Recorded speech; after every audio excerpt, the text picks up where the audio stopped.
মানে এক সপ্তাহ থাকবো, হ্যাঁ এক সপ্তাহ গুস্ত কই পাবো মেহমান আইসে তো আইসে যায় না যাইবো কে যাইবো না আর এক সপ্তাহ আমি রাখতে দিমু যাতে পকেট খালি হয়। হ্যাঁ পকেট খালি এই যে মাছ রান্ধো তুমি গুস্ত রান্ধো লাগে ডেলি না রে মাছ রান্ধি মেহমান থাকে মাইসে বাড়ি একদিন আর মেহমান এক সপ্তাহ থেকে মেহমান যায় না খালি গুস্ত আনো গুস্ত রান্ধো।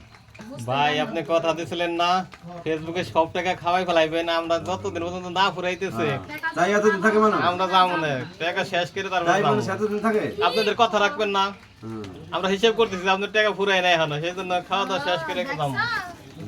আর মেহমান নাই আপনি ভুলে যাইতে পারেন, আমরা তো বলুম না। তাই এর লিগে কি আর মেহমান নাই আপনারাই তো মেহমান আপনি বলছেন যারা আসবো তারাই খাবে, আমরাই আমরাই খাই যাবো। আপনারা খাই দেবেন এর লিগে আপনারা কি থাকবেন কি এক সপ্তাহ কারণ আমরা জানি যে মুন্না ভাই কথা দিলে কথার বর খেলাপ করে না, সেই না জন্য তাই এর লিগে মেহমান এতদিন থাকে না আর এই যে মেহমানের লাগে গোস্ত রান্ধবো তোমার লাগে পুটি মাছ রান্ধবো। হ্যাঁ ঠিক রান্দার পরে এক পিস গোস্ত চাইবা না। ভাবে আমাদের পক্ষে আছে। একদিন দুদিন বেড়াইলে মেহমান 5 দিন এক সপ্তাহ বেড়াইলে মেহমান না মেহমান কান থাকা লাগে মেহমানরা তোমার কথা শুনে যাইবো গাবে। যাইবো কাকা ভাবি আমাকে ভালোবাসে, আমরা ভাবির রান্না খাবো, আপনি রান্না খাম না। ভিডিওটা কিন্তু আসলে ভালো ভিডিও করলাম মানে ঠিক আছে কেউ আবার মনে করবে যে মায়েরা এরকম করে কে হ্যাঁ আসলে এরকম না আমরা এমনি ভিডিও করলাম। হ্যাঁ